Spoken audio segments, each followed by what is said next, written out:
Malegaon Awami party. आप media के तमाम लोगों का शुक्रिया अदा करना चाहता हूं कि आज हम जो मुद्दा उठा रहे हैं वो शहर के लिए बहुत अहम मुद्दा है।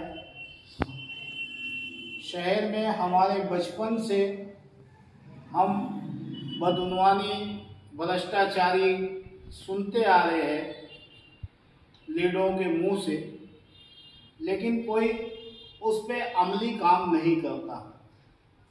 आप तमाम मीडिया को, शहरियान को बखूबी मालूम है कि रिजवान बैटरी वाला अव्वल दिन से घर कुल योजना को लेकर के जो बदउनवानी हुई है उसे हमेशा हम अपने हिसाब से उठाते रहे हैं। काफ़ी दफ़े बहुत सारी डिटेल्स आपको बता चुका हूँ, इस ताल्लुक से शहरियान भी जानते हैं। आज मैं आपको कुछ ऐसी चीज़ बताना चाह रहा हूँ जो घरकुल के अंदर 22 करोड़ 48 लाख रुपया माननीय कमिश्नर साहब,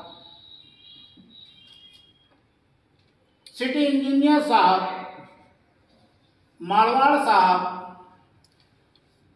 कारपोरेशन के तकरीबन 8 से 10 ऑफिसर जो इस भ्रष्टाचारी में मुलविस है, जो ठेकेदार को 22 करोड़ 48 लाख रुपया दे करके यहां से भगा दिया गया। मालेगांव घरकुल योजना जो सेंट्रल गवर्नमेंट का पैसा है, 100% सेंट्रल गवर्नमेंट का पैसा है। मालेगांव शहर में 21,684 कॉलोनियां बननी थी। गार्डन, हॉस्पिटल, स्कूल, बच्चों का खेलकूद का गार्डन, तमाम सुविधाएं के साथ, हद तक कि जब आप झोपड़पट्टी धारक को उठा के वहां शिफ्ट करोगे तो वहां पे उन झोपड़पट्टी वालों को जाने के लिए महानगर पालिका उन लोगों को वाटर पंप, लाइट, पंखा अपनी तरफ से लगा के दे। बहरहाल आज घरकुल की क्या हालत है वो आप लोगों के सामने है। हमने 12 माननीय कमिश्नर जी को, पुलिस इंतजामिया को निवेदन दिया। हमने ऊपर तक यहाँ किला पुलिस स्टेशन में उसकी FIR करवाई। उसी FIR की कॉपी को हमने महाराष्ट्र सरकार, एकनाथ शिंदे जी, देवेंद्र फडणवीस जी, महाराष्ट्र पुलिस संचालक तक पहुंचाई। वही कंप्लेंट सर हमने भारत सरकार, सदर जमहूरिया, प्रधानमंत्री श्री नरेंद्र मोदी जी, ED, CBI, अमित शाह, हमने सबको ये मालूमात दी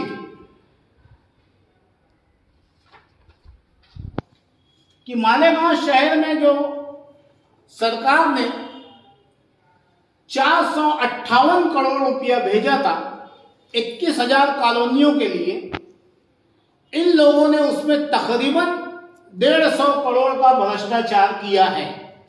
और आज पेपर पे साबित हो गया। इसमें माननीय कमिश्नर आर्बिट्रेटेड है सेंट्रल गवर्नमेंट और ठेकेदार के बीच में कि कभी भी कुछ भी मसला हो तो इस मसले का हल कमिश्नर साहब को निकालना है। लेकिन कमिश्नर साहब भी इसके अंदर अनदेखी कर रहे हैं, इन तमाम चोरों को बचाने की कोशिश कर रहे हैं। मैं आप मीडिया के जरिए आवाम तक बताना चाहूंगा कि मालेगांव शहर में शिवसेना उद्धव बाला साहेब ठाकरे के संजय रावत जी जो मालेगांव आए थे, हमने ये निवेदन उन्हें भी दिया था और उन्होंने इस निवेदन के ऊपर कॉलिंग लेटर लगा करके श्री देवेंद्र फडणवीस जी, महाराष्ट्र पुलिस संचालक को दिया कि मालेगांव शहर में इतनी बड़ी भ्रष्टाचारी हुई है, इसके ऊपर ईडी की कार्रवाई होना चाहिए। हमने जो लेटर महाराष्ट्र सरकार को दिया था, भारत सरकार को जो दिया था, ये government of housing board ministry की तरफ से महाराष्ट्र के को हुक्मनामा जारी किया गया कि ये इसके अंदर बहुत बड़ी भ्रष्टाचारी हुई है और तुरंत इसकी कार्रवाई की जाए और जो लोग दोषी हैं उन लोगों को फौरी सजा दी जाए। मालेगांव आवामी पार्टी के ताल्लुक से लिखा गया कि अगर जो ये लोग कार्रवाई नहीं करते हैं तो आप हमसे रास्ता कायम करिए, हम दोबारा आपका इस मुद्दे पे इंक्वायरी बिठाएंगे। अब मालेगांव शहर की आवाम परेशान है कि क्या होगा। मालेगांव शहर के मौजूदा एमएलए साहब जिनको अल्लाह ने दूसरी टर्म में एमएलए बनाया है, क्या ये उनकी जिम्मेदारी नहीं है? इतना सारी बदगुमानी सामने, भ्रष्टाचारी पेपर पे, उनके पेपर पे है। मैं आप मीडिया वालों को बता दूं कि एक भी बात मैं अपनी तरफ से नहीं कह रहा हूं। ये लोग मेरे खिलाफ एफआईआर कर सकते, मेरे ऊपर कंप्लेन कर सकते, अगर जो मैं किसी के ऊपर इल्जाम लगा रहा हूं तो ये टोटल सारी बातें ये उनके पेपर में से निकाली हुई हमारे निवेदन पे हमने ये साबित किया है कि ये भ्रष्टाचार हुआ है। किनके पेपर में से? ये महानगर पालिका का जो एग्रीमेंट है, पंडे नामी शख्स जो ठेकेदार था 11,000 कॉलोनी का, वो 11,000 कॉलोनी नहीं है सर, वो 21,684 कॉलोनी है, उसमें भी आवाम की आंख में धूल झोंकी गई है। तो अब सोचने की बात यह है कि मौजूदा आमदार साहब सड़क गटर के फंड के पीछे परेशान है। क्या आपको अल्लाह ने ताकत दी है, आप इन्हें हथकड़ी नहीं लगवा सकते हो? आप ओहदे पे हो, इख्तियार में बैठे हो, आप इन्हें हथकड़ी लगवा सकते हो। इस पे आवाज क्यों नहीं उठाते, इस पे मुंह क्यों नहीं खुलता? शहरियान का और रिजवान बैटरी वाले का ये सवाल है। क्या हमारे मौजूदा एमएलए साहब मोमरा कांड का इंतजार कर रहे हैं कि जो बिल्डिंग मोमरा में गिरी थी 266 लोग मौत के मुंह में चले गए थे, यहां जब हजारों लोग मौत के मुंह में चले जाएंगे तब आप सड़कों पे आओगे क्या? ये शहरियान का सवाल है। हमारे साबिक एमएलए साहब बड़ी जोर और शोर में प्रेस कॉन्फ्रेंस ले रहे हैं, 2 क्लास ज्यादा पढ़ लिए है, हिंदी के कुछ ऐसे ऐसे वर्ड बोलते हैं कि उनको खुद को भी नहीं समझता है कि मैंने क्या बोल दिया। सर, मालेगांव शहर की अंडरग्राउंड डेनिस गटर को लेकर के जो 500 करोड़ रुपए का फंड है, सारे भूखे भेड़िए उस फंड के ऊपर अपनी वॉचिंग रखे हुए हैं। मुझे कितना मिले, मुझे कितना मिले। अभी उसका काम शुरू नहीं हुआ है, टेंडर निकला नहीं है। हमारे माजी एमएलए साहब 100 करोड़ की बदगुमानी बता रहे हैं और कह रहे हैं कि मैं ईडी जाऊंगा, सरकार तक जाऊंगा। अबे भैया, ये तो ईडी अभी इनके ऊपर बैठने वाली है। यहाँ पेपर पे पैसा गायब होगा, यहाँ तो सबूत है। क्या घरकुल पे आपकी आवाज नहीं निकलती है? मैं आप मीडिया वालों के जरिए पूछना चाहता हूं, माजी एमएलए साहब, आप और आपके घर वाले इसमें शामिल तो नहीं है? शक है, क्यों नहीं आवाज उठ रही है आप लोगों की? ये दोनों की दोनों लीडवान शहर को बेवकूफ बना रहे हैं। आज आप देख रहे हैं घर पट्टी को लेकर के आप ही लोगों के जरिए रिपोर्ट आ रही है कि 10% से ज्यादा इजाफा कर दिया गया है। तो क्या माजी एमएलए साहब आपको मालूम नहीं है कि उसका ठेकेदार कौन है और इल्लीगल तरीके से ये घरपट्टी आई है?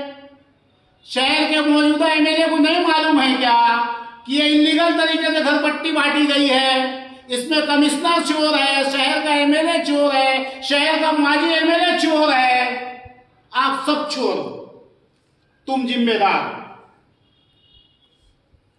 क्यों इल्लीगल तरीके से ये घरपट्टी बांटी गई है? किसने बढ़ाई ये बिल और कौन है ठेकेदार इसका? ईडी के पास जाने वाले, मेरा आपसे सवाल है, मालेगांव वालों को तो निपट ले, फिर ज्यादा ईडी से बात करने के लिए। हम आप मीडिया के जरिए आवाम से कहना चाहेंगे कि जिन लोगों को घरपट्टी, नई घरपट्टी आप तक आई है, जितनी भी बढ़ के आई है, वो घरपट्टी और आपकी पुरानी घरपट्टी, गए साल की घरपट्टी, एक एक जेरॉक्स लेके हमारे पास आइए। 1 से 1.5 महीने में इंशाअल्लाह आपकी जो पुरानी घरपट्टी थी वही घरपट्टी आएंगी और ठेकेदार जेल की सलाखों के पीछे जाएगा। दूसरी बात, जगह जगह पे कुरान की आयतें पढ़ पढ़ के टीकम मारना।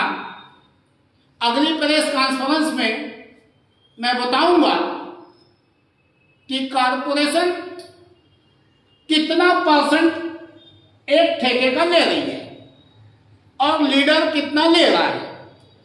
और 10 लाख रुपये का काम सिर्फ 7 लाख रुपये में कैसे ठेकेदार करता है, 3 लाख एक्स्ट्रा चोरी कैसे करता है, इंशाअल्लाह मैं आपको अगली प्रेस कॉन्फ्रेंस में बताऊंगा कि किस तरीके से आवाम को लूटा जा रहा है और बिस्मिल्लाह करके टीका मारा जा रहा है। जैसे ही ये बिस्मिल्लाह पढ़े समझ जाना कि इनके बंडल खड़े हो गए। कल के एक मैं मारा ना सर, मैं टीकम मारा, मेरी जिंदगी का पहला टीकम था और मैं ये सोच के टीकम मारा कि इन बदनवानों के ऊपर मैं टीकम मार रहा हूं, मैं वो इत्तेदे में नहीं मारा था। और इंशाअल्लाह अगली प्रेस कॉन्फ्रेंस में जो शहर के आवाम का पैसा, जनता का पैसा, बैतुल माल का पैसा जो लूट रहे हैं और आवाम पीट पीट सुना रहे हैं, वो इंशाअल्लाह आपके चैनल के माध्यम से मैं बताऊंगा। इसमें 2 अहम लेटर है, आप देख सकते हैं। जो भारत सरकार ने इन्हें ऑर्डर किया है कि इसकी जांच हो, इसे आप मजाक में तो नहीं ले सकते। ये मेरा लेटर नहीं है, भारत सरकार का लेटर है। भारत सरकार कह रही है कि इस पर तुरंत इंक्वायरी हो। अगर जो इस पर इंक्वायरी नहीं होती है तो रिजवान बैटरी वाला कभी भी घरकुल योजना को लेकर के खामोश नहीं बैठा है। हम 1 महीने का इंतजार करेंगे। हम माननीय कमिश्नर से कल मुलाकात करेंगे या आज ही मुलाकात करेंगे और उनसे कहेंगे कि साहब मेहरबानी करके इसकी जांच करके और इसकी कार्रवाई बैठा दीजिए। ऐसा नहीं होता है तो मौजूदा कमिश्नर साहब भी जेल की सलाखों के पीछे जाने के लिए तैयार रहे। और कल परसों जो माजी आमदार साहब ने उनके ऊपर 2018 का जो केस बताया, वो केस की कॉपी इनके पास उनके आने से पहले थी, इनके आने से पहले थी। आज तुम्हें क्या गरज पड़ी बताने की कि 2018 में इसके ऊपर फला फला केस हुआ है? तब तो आप ही ने लाए ना, दूल्हा दूल्हा करके। आईएएस ऑफिसर आ रहा था, आईपीएस ऑफिसर आ रहा था, रास्ते में से कहाँ गायब हो गया? आते आते तुमने गायब करवाया उसे। जब ये तुम्हारा दोस्त था, ऑर्डर वाला तुम्हारा दोस्त था, आज दुश्मन हो गए।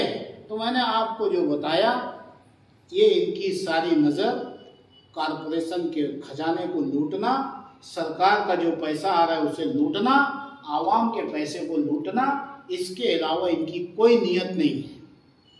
हम अगर जो 1 महीने के अंदर इसकी कार्रवाई नहीं हुई तो हम हाईकोर्ट में चैलेंज करेंगे। इसका तो कोई जवाब नहीं है ना। जब सरकार ने कह दी है कि इंक्वायरी की जाए, नहीं हुई तो हम हाईकोर्ट में खींचेंगे। हम शहरियान से अपील करना सरकार किसको आदेश बच्चों को दिया है सर, महाराष्ट्र का बाप। डायमंड कारपेट, हमारे वहाँ कारपेट, दराज, पायदान होलसेल रेट में दिया जाता है। हमारा पता याद रखें, मुस्तफ़ा वंगार बाज़ार, डायमंड कारपेट, मालेगांव।